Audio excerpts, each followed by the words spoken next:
తెలుగు ప్రేక్షకులు ఎప్పుడెప్పుడా అని ఎదురు చూస్తున్న సమయం వచ్చేసింది. మన మెగాస్టార్ అన్నయ్య చిరంజీవి నటించిన చిత్రం 'ఖైదీ నంబర్ 150' ఈరోజు రిలీజ్ అయింది. మెగాస్టార్ అభిమానులందరికీ పండుగ 2 రోజుల ముందే వచ్చేసింది. పోస్టర్ రిలీజ్ దగ్గర నుంచి ప్రీ రిలీజ్ ఫంక్షన్ వరకు ఈ మూవీ సృష్టించిన రికార్డ్స్ ప్రత్యేకంగా చెప్పనక్కర్లేదు. ఈ మూవీ ట్రైలర్, సాంగ్స్ రిలీజ్ అయి పెద్ద హిట్ అవడంతో ఇక మెగా అభిమానులంతా ఈ సినిమా బిగ్గెస్ట్ బ్లాక్ బస్టర్ అవుతుందని ఫిక్స్ అయ్యారు. మరియు ఈ సినిమా తమిళంలో హిట్ అయిన 'కత్తి'కి రీమేక్ అవడం, అందులో సోషల్ మెసేజ్ కూడా ఉండడంతో ఈ సినిమా బ్లాక్ బస్టర్ అని అందరూ అనుకుంటున్నారు. మన అన్నయ్య తనకు పర్ఫెక్ట్ రీ ఎంట్రీగా భావిస్తున్న 'ఖైదీ నంబర్ 150' బ్లాక్ బస్టర్ అవ్వాలని అందరం కోరుకుందాం. ఇక ఈ సినిమా కథ విషయానికి వస్తే, రైతుల కోసం ఒక యువకుడు చేసే పోరాటమే ఈ సినిమా స్టోరీ. కల్తీ ఎరువులు వాడిన రైతులు వరుసగా ఆత్మహత్యలు చేసుకుంటారు.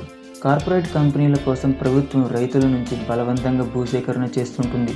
కార్పొరేట్ కంపెనీలు భూ జల వనరులను దోపిడీ చేయడంతో దాని ప్రభావం రైతుల వ్యవసాయంపై పడుతుంది. పంటలు పండక, అప్పులు తీరక ఆత్మహత్యలు చేసుకుంటుంటారు రైతులు. రైతుల కోసం పోరాటం మొదలుపెట్టిన యువకుడు చివరికి ప్రభుత్వ పునాదులు కదిలేలా చేయడంతో పాటు ప్రజా వ్యవస్థను స్తంభింపజేస్తాడు. చివరకు ప్రభుత్వం ఎలా స్పందించింది, ఈ పోరాటం ద్వారా రైతుల సమస్యకు సమాధానాలు ఎదురికాయి అనేది ఈ సినిమా స్టోరీ. ఈ సినిమాలో ప్రతి సాంగ్ ఫ్యాన్స్ కి ఫీస్ట్ లాగా ఉంటుంది. చిరంజీవి తన డ్యాన్స్ మూవ్స్ తోటి అదరగొట్టారు. ఇక క్లైమాక్స్ లో వచ్చే సీన్స్ ఈ సినిమాకే హైలైట్ గా చెప్పవచ్చు. ముఖ్యంగా ఫస్ట్ హాఫ్ అంతా చిరు కామెడీ, డ్యాన్స్, ఎమోషనల్ సీన్స్ తో సాగుతుంది. మరియు రైతుల గురించి చిరు చెప్పే డైలాగ్స్ అద్భుతంగా పండాయి.